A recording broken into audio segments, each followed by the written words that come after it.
today I have with me Elizabeth Bacon, who is currently Director of User Experience Strategy at Cigna. Elizabeth refers to herself as a healthcare entrepreneur who is passionate about improving the state of the healthcare industry. Welcome, Liz. Thank you. Hi.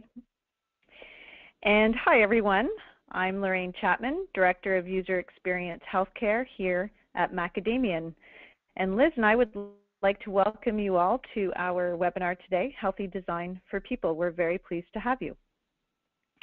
So just to set it up, Liz and I are going to be going back and forth. We like to keep this very casual, and she'll be talking about some of the topics that we're bringing up today. I'll be talking about some of the topics, so we'll be going back and forth, but I hope you enjoy our webinar.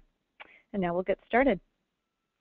So on today's agenda, we'd like to talk about some very important elements when it comes to designing applications for people. So for patients, for consumers, and specifically the examples that we have here today are all within the healthcare industry, but this can be applied, of course, outside of healthcare as well. So we're going to be touching on a couple of key things: personas, ecosystems and experience maps, and usage scenarios. But before we go into details about that, we'd like to set the stage for everyone. Today's webinar is really talking about and introducing the concept of creating engaging systems for your users.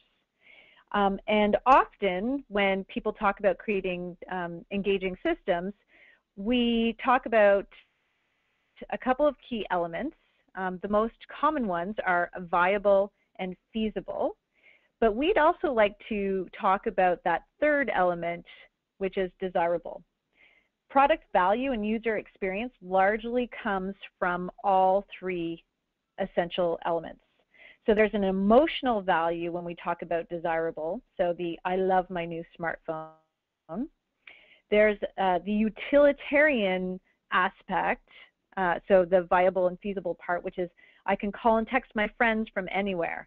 And these two values are linked for most products in the sense that attaining a positive emotional response over the long term is difficult without at least some utilitarian value. So we see emotional and utilitarian values delivered by a couple of key aspects. And when we take all three together, we're actually looking at something that is a lot more engaging because we're moving beyond that just the viable and feasible. We're emotionally engaging with the end user and creating these desirable experiences. So before we jump into details about personas and usage scenarios and experience maps, we kind of have to stop and take a step back and talk about the user experience process in general. So there are a couple of different principles of design thinking, and this process is one in which Liz and I both use in our daily work lives. And that process certainly starts with the first key element that you absolutely can't skip over, and we'll be focusing here on today, and that's with learning. So you want to start with that foundational understanding of the user, and again, going back to our previous slide, from a functional perspective, but also from an emotional perspective.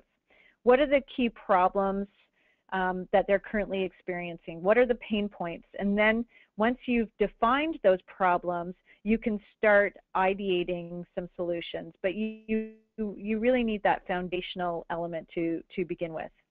And then, of course, you can go into this iterative cycle of defining the problem, ideating solutions for that problem, and validating with the end users. And that forms this iterative cycle that pulls in feedback from the target end users and works to create a better environment, a better flow, a better product for the end user. So you're going to build so that you can keep learning.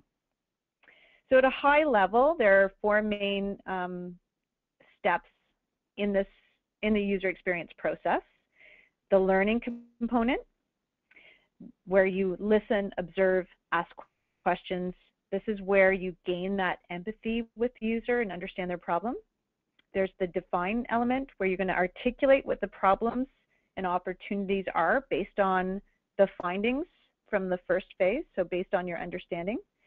As I mentioned, that's when you start ideating. So you start generating ideas, visualizing solutions to the defined problems, and then build. And within all of these, of course, is the iterate phase.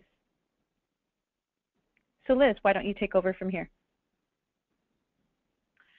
Great, thanks, Lorraine. So, we are focused on the domain of healthcare in this talk today, and it's a very complex environment. It's beset by all sorts of technical challenges. The landscape of existing systems is one of the finest examples of Coral software development that it's been my privilege to see, right? And Coral is that organically grown thing that really didn't have a coherent form to begin with.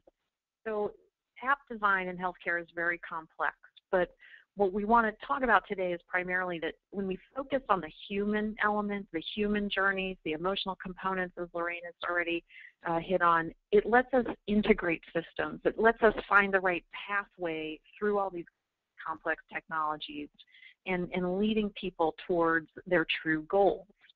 So it's really about always coming back to recognizing people at the heart of this, that they're people who have lives far more complex than just their healthcare situation, living in ecosystems, moving through time with their families, with all these elements. And then with that understanding of people and their lives and ecosystems, we can get that consistency, clarity in the design of what we're producing and leading them towards ideally complete wellness, right? Meeting their goals towards this valuable component of all of our being. So let's talk about personas next. So throughout these rest of the slides too, you might see these little icons coming up about methods and outputs, and then we're tying it back to these phases of learning and defining. So the persona is really an output, but we also of course want to talk about the process to get personas. So personas, if you haven't encountered this concept, they're archetypes of actual users. Each persona represents a cluster or group of users who share similar goals, behaviors, motivations, contexts of use, ecosystem qualities, right? So they embody that set of shared values and qualities and embody that so that we can talk about that group of people more coherently than just saying the users and having these really very abstract understanding. Why do we bring personas to bear, right? All too often we have these conversations around the table in the context of product design and development about the user, and we aren't sharing a very clear understanding of what that user is all about. So when we create the persona, we're getting an understanding that includes a lot of components, right? We want to understand current obstacles. It's going to let us remove the friction to address their needs more completely in a more desirable way, right? The viable market and the feasible technology, but let's get something desirable. And then we can also, with personas, prioritize designs for chosen features and really bring together the design and development team around this model. So let's dive in a little bit more to understanding that we gain through personas.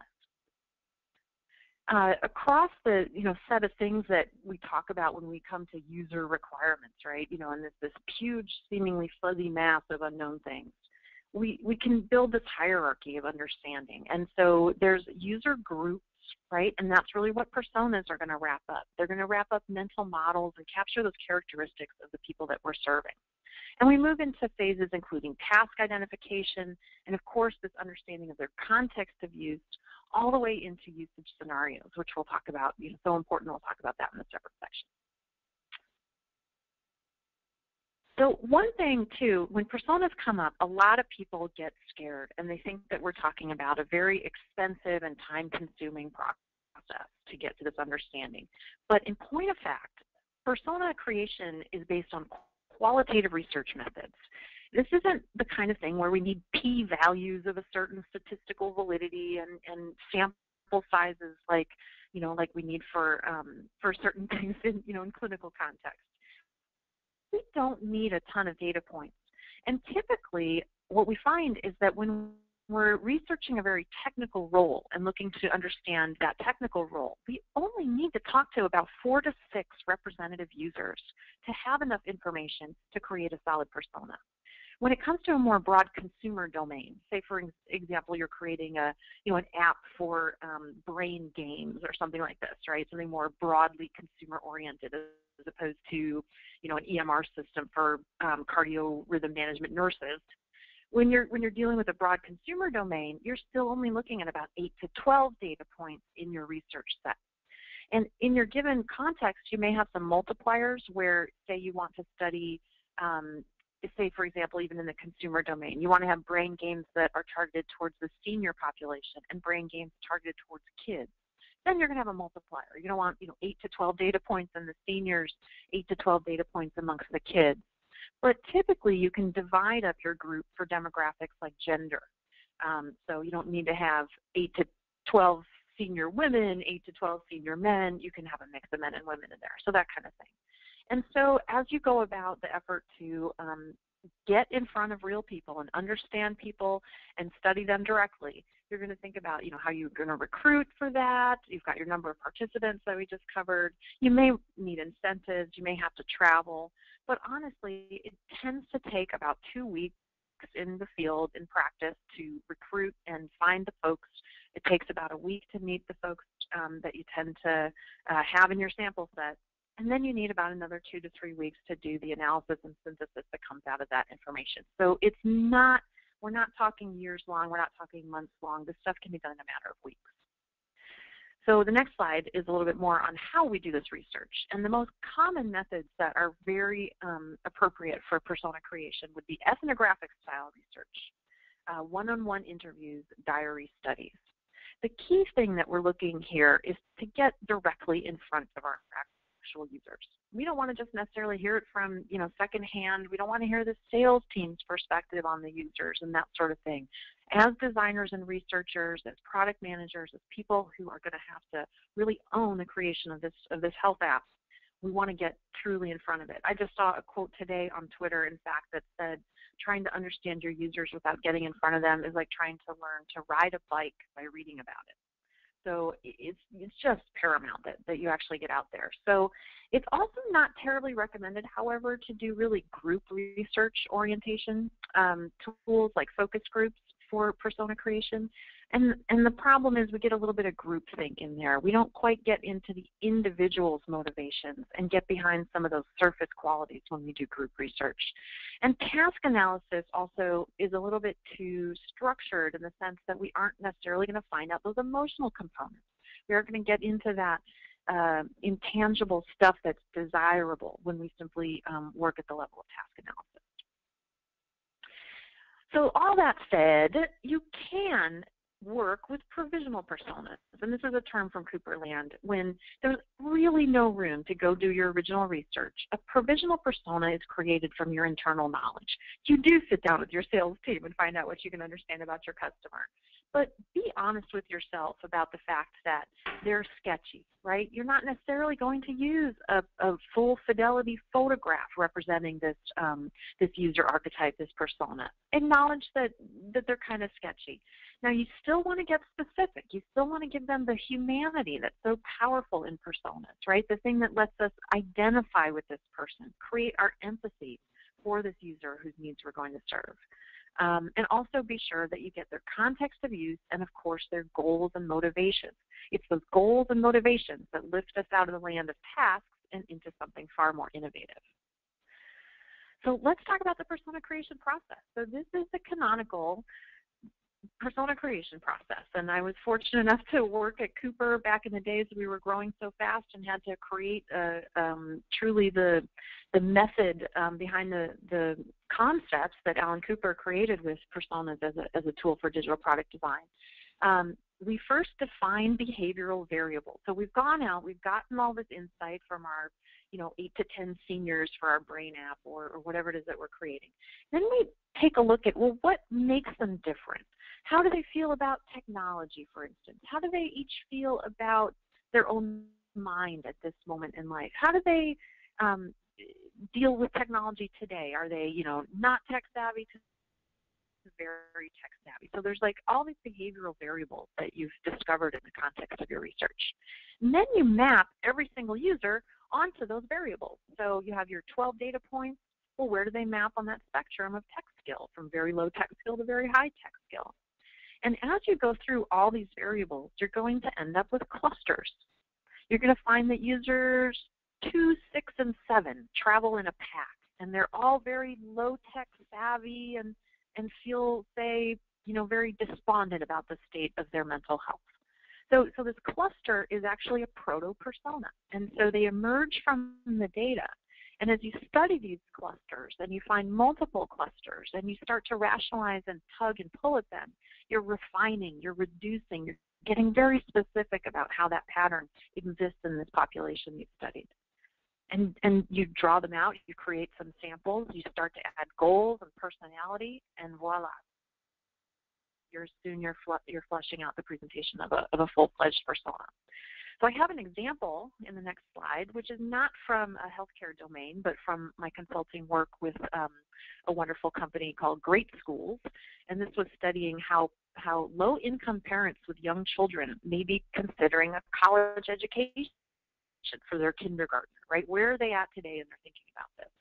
And each of these items on this big whiteboard here, this picture, is one of those behavioral variables. And we have things like their education level of the parents, their computer access capabilities, their definitions of academic success, and there's some real hinge and key elements, key behavioral variables that the clusters start to hang on and start to show you the structure of the mental models and the things inside your data set. And so persona creation is an art, but it's also a science, and there is a repeatable process to it. So, I encourage people to go through this themselves. And this is an example persona description. We don't want our persona descriptions to be 30-page novels, because no one's going to sit around in a work context and read a 30-page novel about someone. You may fall in love with that persona, but remember that they're a tool. So keep things short and pithy. Include information that's relevant to your product design, even as you certainly add enough character and description that you feel they're a true, real person. So this is an example from my startup Find Wellness, which is about creating services to help people connect to holistic healthcare providers and really opening up the world of alternative healing. And one of the most important things in any persona is goals. And like I said, these goals are the things that lift us out of the way things are done before and help us define really innovative features and behaviors of digital systems. The next example is from a long-term care facility project at Macadamian. And here's this wonderful description of a nurse, a 41-year-old nurse, 17 years of nursing experience. And here's her goals, right? Compassionate and dignified care to her residents. She's focused on their fundamental needs, focused on caring, addressing needs, right? Hitting that home. She's going to look for solutions that are human, solutions that are kind and gentle. Hardcore systems that, create numbers for people in her facility are just not going to serve her goals, are not going to have the right kind of humanity and feeling that someone like this needs. So lastly, on personas, one of the most important things about personas that's often missed when we talk about them is that they're a powerful tool for product management. So you have all this insight about your market that led to your sample that you researched. And then you researched that sample, and now you've created these amazing behavioral models, right, that lets you really understand what's going on in that population insofar as it speaks towards your development of digital products and services.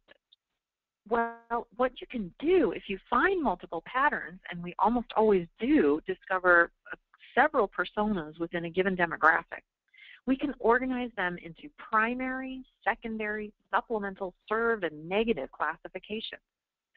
So on the next slide, we have the visualization of this. There's a set of classifications that put people into your actual user space.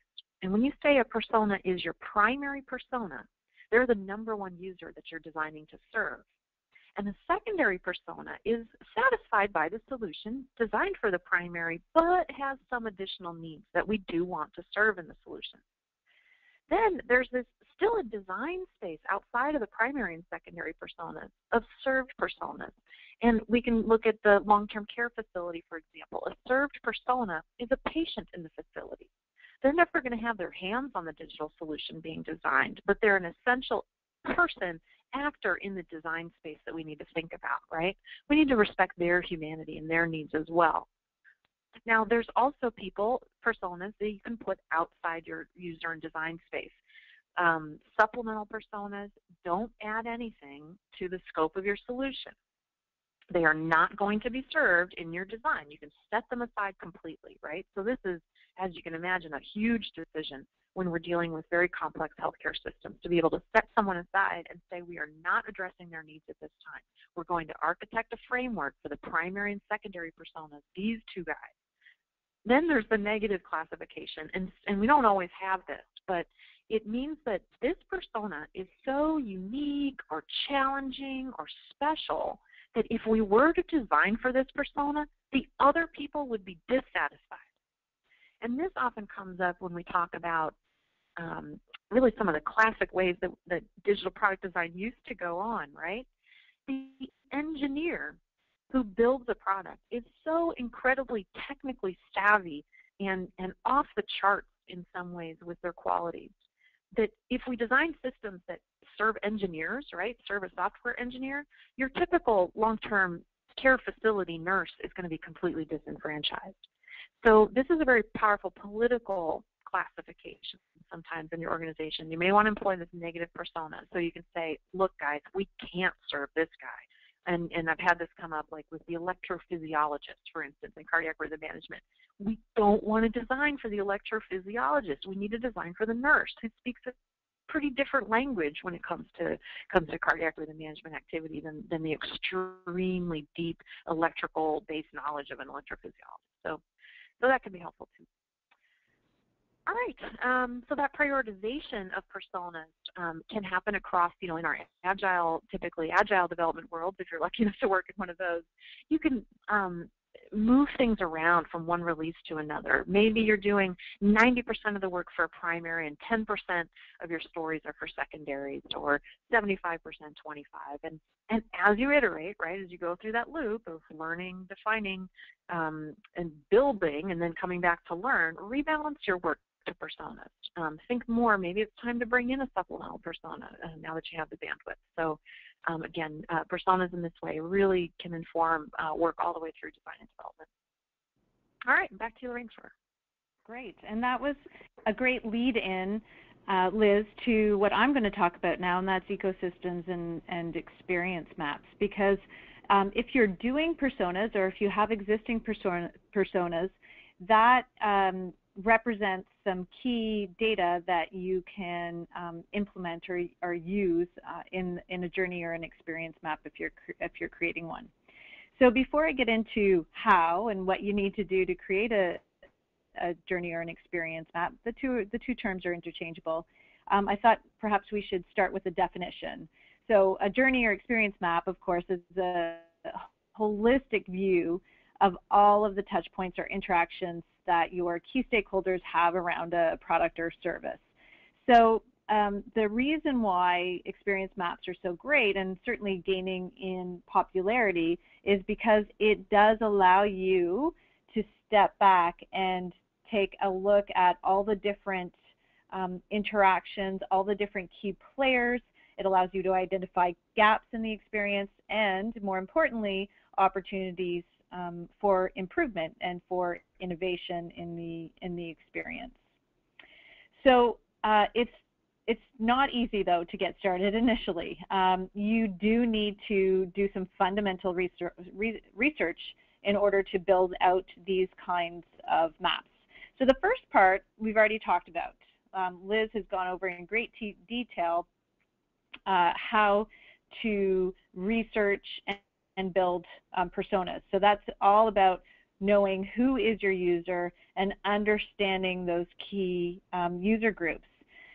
User motivations are also an important key element here, and that's what gets at often when we understand the user's motivations, we start to understand a little bit more about their behavior and about their attitudes towards certain things. That can play a huge role in their experience with the product. So if you think, many people come to me and say, really, do we really need to know what the user's motivation is and how they might emotionally be feeling about something? And I always use the example of a patient. So if you've just been recently diagnosed with breast cancer and you're being asked to use an application, for instance, to record your medications, or you've just been handed an app to record information, either verbally or written, that 3 different doctors are providing, information that they're providing you, well, you're in an emotional state. You're not necessarily engaged with the application or completely aware of all of the facilities that application may offer you because of your specific motivations and emotions behind that. So that was one of the key reasons why we definitely focus on user motivations, and that often comes out in the personas. What tools or artifacts do they use? So you need to understand how they're currently interacting with your service offering or product, and what other tools are they using, perhaps to round out that experience or to fill in gaps that your specific tool doesn't offer. What are their biggest influences on the experience or decisions or goals that they have? What are the social interactions that might be influencing their tasks? Because there are definitely social interactions at play that may impact some of the decisions they make, or may impact the way that they use something. Again, going back to my breast cancer patient who's just been diagnosed with breast cancer, for instance. Different modes of communication, and of course the user pain points and issues that they're currently experiencing. So all of this information needs to be collected through research, and there are many different forms or methodologies that can be employed, both qualitative and quantitative, to get you this type of information. I'm going to touch on a couple. Of course, Liz has already talked about personas, and often collecting that persona information involves interviews or surveys, for instance. That might be one starting point. So, questionnaires you can use to collect data about people's preferences, some of their behaviors, their attitudes, and of course collect some facts. Interviews lets us better understand the user goals and needs. So you're having these one-on-one discussions about what they're trying to do and what their specific needs are behind that. But there are quite a few other methods, and I believe Liz already touched on this one very quickly, but ethnography. So ethnographic research is a critical and often needed research methodology that can really enrich your experience map, the outputs of your experience map. So ethnography allows us to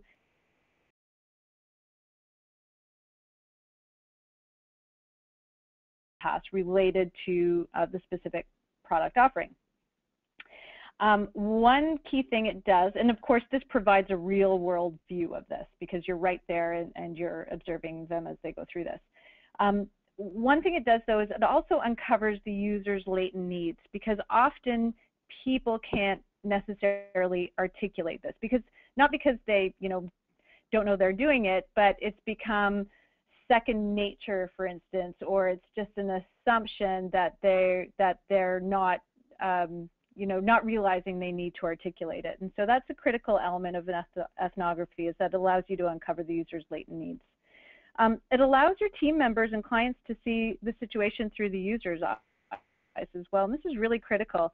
We'll often go out and do ethnographic research, and it's great to document through written notes, tell people how they did things and what they did. But even more important is when you take pictures or recordings, and you can put that in front of your other team members so they really truly see things through the user's eyes. And this allows you to discover critical insights that lead to unique design opportunities. And we'll see how that can often play out in an experience map.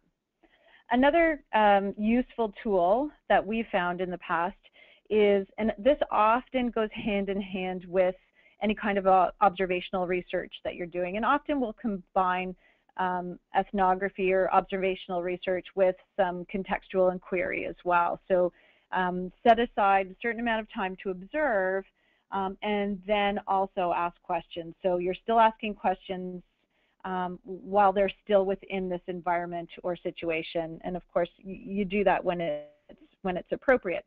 But what we often get, or this allows us to do, is perform some clinical workflow studies. So we're within a hospital environment, for instance, and we're observing nurses on a unit as they deliver patient care. This will allow us to zero in on very specific clinical workflows. So in this case, I'm showing a sample of something that we've done for plans of care, for instance. This was seen as a underutilized element in a client's system within this particular hospital, and we were trying to figure out, so what are the interactions with the plans of care, who's using them, who's not using them, and what does that interaction look like, not just in terms of the system, from user system, but also between the different users. So you get that high-level process information, as you can see here, but then you get very specific details about, well, what are the different interactions, who's doing what, what's their attitude towards it, because often this will come out as you're observing people and they're talking to one another. So we find that this is a very critical element that can provide fantastic input into the experience mapping process. So we've got all of these different research methodologies that you can employ. You've collected lots of qualitative and quantitative data. Now what? Oh, I'm sorry, I forgot the ecosystem. Another critical element, of course, is understanding the different applications, systems, and equipment at play as well.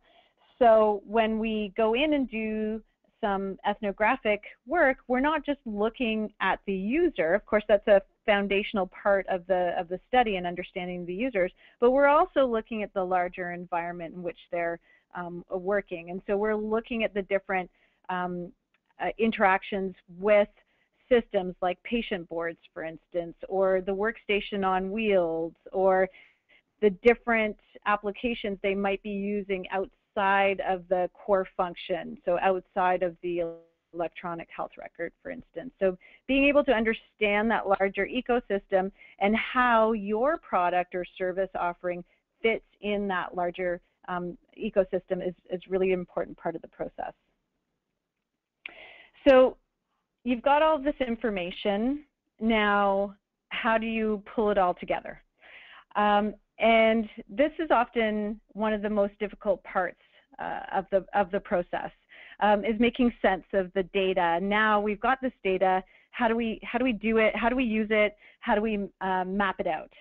And so we've got fabulous designers here at Macadamian, and they've developed a process, just a high-level process, that helps them take that information and map it out in kind of a systematic way, depending on of course, the data that you have at hand, the information that you have at hand.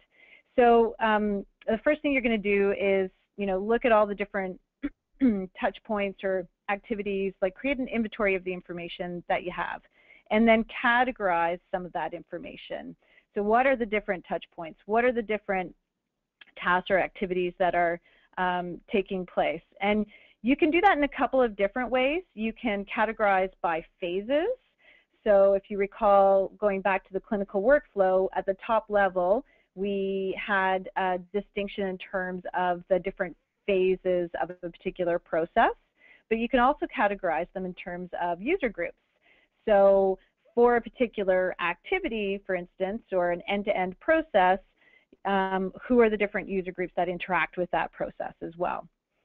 So when you take a look at that inventory of information and you start categorizing it, then you need to decide, okay, so what should be the focus of the map? What are the key points or ideas that you're trying to convey? And then you can decide, so what kind of process is this? Excuse me. Is it linear? Is it nonlinear? Is it cyclical? Is it a combination of all of the above? And start trying to map it out that way. So when you're looking at mapping out this process, you're going to look at a couple of key elements, right? So what's the timeline?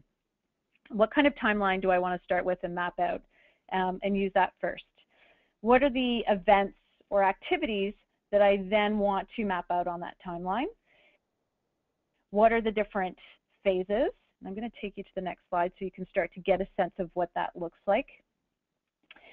So the timeline, the events or activities, the different phases at the top level, and then start pulling in the related information around those events or activities and the phases.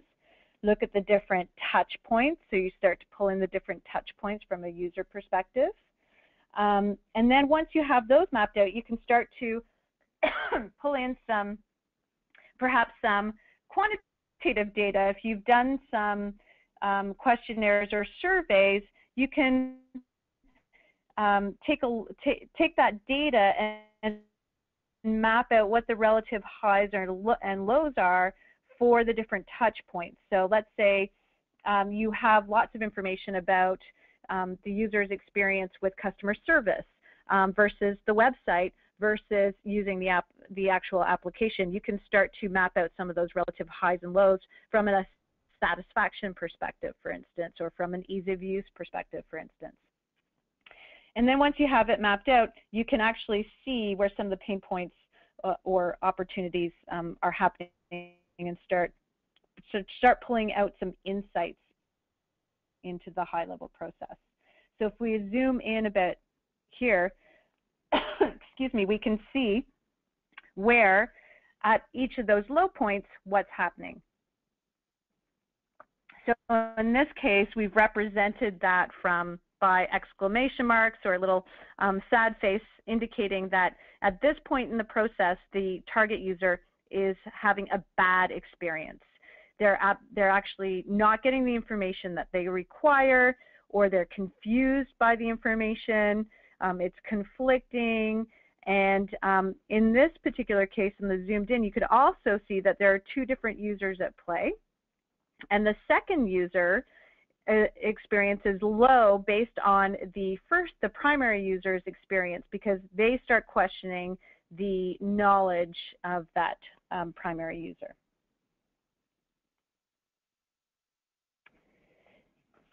And Liz can talk about how we often can draw, looking at the gaps and the opportunities and experience map, you can start to identify new usage scenarios from that, which takes us to our next category.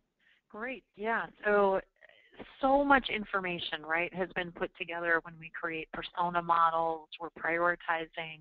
We've created experience maps rich in all this texture. But there's this point is when we start to need to shift, right, and lead as designers or managers, become the visionaries and start to define a better world, an ideal vision of how users will use your app, your site, and your service. So one of the most powerful tools that I've discovered and continue to employ in more and more ways throughout my career is usage scenarios. And it's a requirements definition tool. It's a communication tool. It works for both the design team and the development team. And what a usage scenario is doing is flipping from problem characterization and this sort of thing into the ideation of what we're going to do. So we're identifying key tasks and context and data elements. And early on, the usage scenario, very importantly, focuses on what we're doing, not how we're going to do it. And teasing apart this question of what we do and versus how we do it is one of the things that we sometimes have to struggle for, right? Companies are really very quick to be talking about platforms and talking about technical constraints and this sort of thing. But what we can do with usage scenarios is keep the conversation elevated and keep the conversation very user-centered, so that we're talking about what's going to happen for this user. How is this user's world going to be made better with what we're doing? Not, and I said the word how, but it wasn't what kind of button will we use and this sort of thing. Not at all, right? So at the same time, the usage scenario has to provide enough detail on what we're doing for your technical team to spike out those questions of feasibility, those questions of how will we achieve that.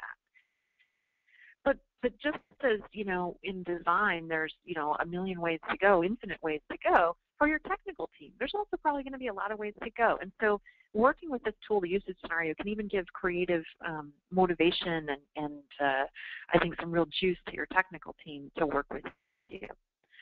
So some of the forms of usage scenarios, they really, you know, can run the gamut. Just as with some of the examples of the different kinds of journey maps, scenarios can be very visual, like storyboards. They can be very conceptual and be more of a flow diagram, or they can even be text descriptions, basically telling a little story. Let's look at some examples of first a storyboard scenario. Here is you know, almost a cartoon-like thing that really communicates overall, you know, a very high-level process flow that in, you know, in this example, is a million times more efficient than the prior process. So the design team went out and understood what was going on and saw a better way that it could happen. That simply, you know, nurse arrives and nurse calls, and in the background this thing happens, and the medication's administered. And by telling the story in such a simple way, everyone can get their heads around it. Everyone can really see with this kind of aha light bulb moment how it is that a better way is possible.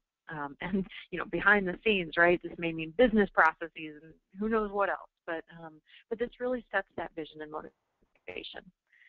And the next example is a conceptual flow scenario.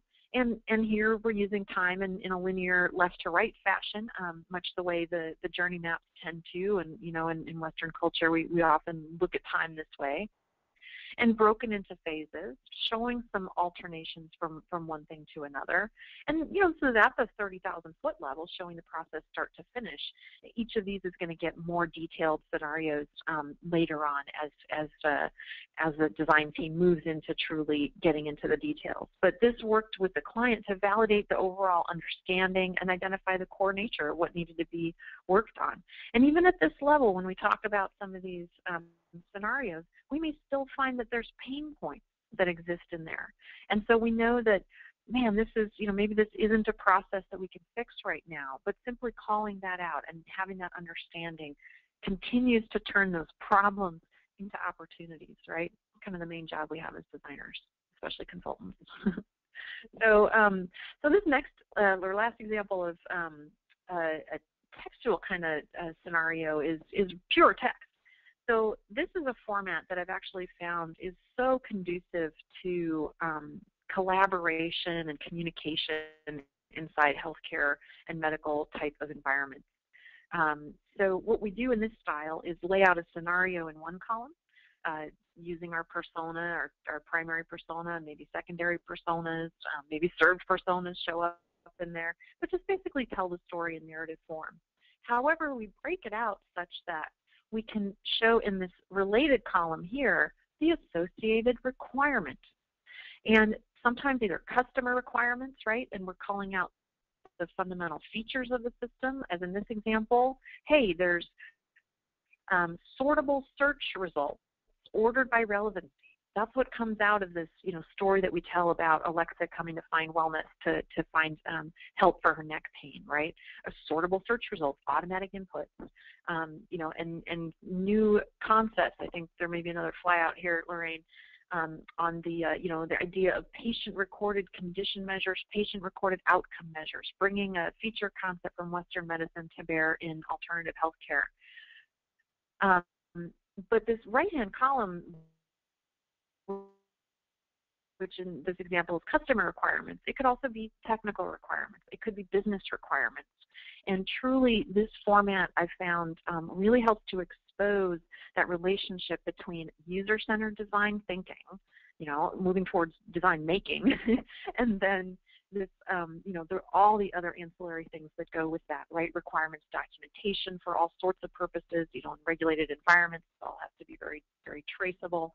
And then in terms of traceability, though, we don't have a standalone spreadsheet of, you know, spreadsheet to rule all spreadsheets filled with requirements. We always have them connected here to the reason for the requirements, why a user cares about this feature. And then two, the flow of it. By keeping us in a coherent scenario and not breaking these into separate elements, we enforce that idea of a truly holistic and integrated system that works from end to end. It isn't fragmented into pieces. It doesn't have missing components where our poor, you know, user has to go off to a third-party system outside of this flow. It's all contained, and we capture it all. Do have an example design result, what comes out of Alexa's scenario. And so this is the Find Wellness search engine, where she's gone into look for people to help her with her neck pain.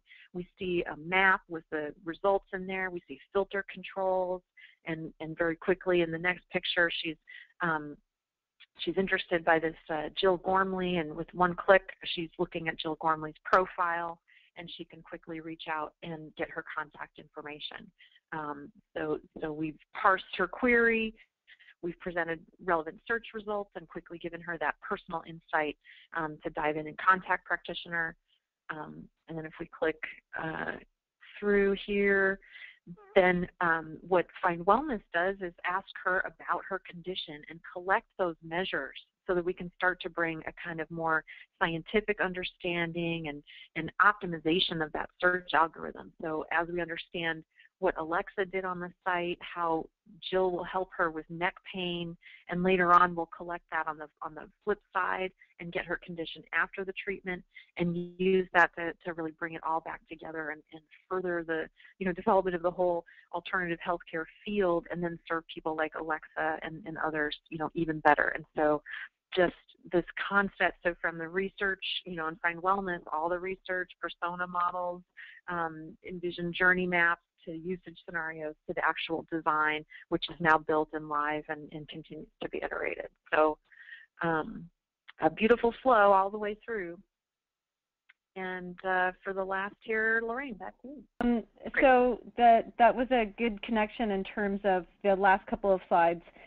Taking a look at, so what Liz did there was show you an output of the persona through to experience map. Remember, we talked about how we can identify different gaps or opportunities, and then start parsing those out into unique usage scenarios. So what does that ideal experience look like? And from a design perspective, how can we visualize that? How can that carry through? And so it really pulls together that whole collaboration aspect, right, Liz, with different stakeholders. You've got the researchers, you've got the designers, and you've got all the different external stakeholders as well who help with that ideation process, and it requires that strong disciplinary collaboration. And sometimes both Liz and I have experience whereby you have all the those different pieces, but it's still not working because we haven't connected it internally, right?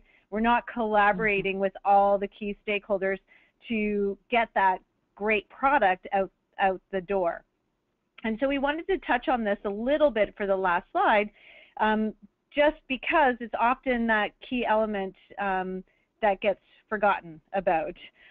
So when you're looking at this kind of user experience process and you're going about these different activities, be sure to ensure that you've identified for each stakeholder in this product development process that everybody knows what they're doing, right? Everybody sort of understands, okay, this is my role in this collaborative, multidisciplinary environment. I have certain goals, Liz might have other goals, you know, product manager might have some other goals. So define those goals up front from a role perspective, and then also mutually decide on the goals for the project so that everybody is working towards the ultimate goal of incorporating everyone's perspective and skill set into that process. To do that, you might need some communication strategies. Did you want to add to that, Liz? Well, yeah, it's like, I mean, these are the models that we've gone through today are powerful in and of themselves, but they have to be put into play in your own environment, right? And so you're going to find that certain types of people in your organization are going to respond really great to the, to the humanity and the approachability of the persona. Others are going to respond better to the detail and the qualities of insights captured in an experience map. And you're going to find different ways to represent your scenarios so that you can persuade and work with and collaborate with the various sets of stakeholders. So it's like, each of these can be molded and fine-tuned for your particular team environment. But they keep things very much in the realm of the user, right? It's not egos fighting at the table. It's not one opinion and one preference. You're always going back to the data, and you're really able to have very productive decision-making sessions. Exactly. You've just introduced my last point, which was, disagreements may come up, and that's okay.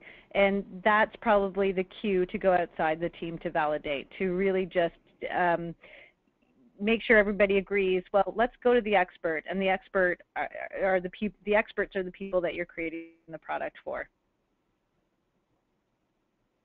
Always back to the user. Voila. Exactly. And with that wraps up our webinar. So I'd like to thank everyone for attending and thank Liz for agreeing to do this with me. I really appreciate it. And with that, we are over and out. Thank you. Thank you so much. Be well.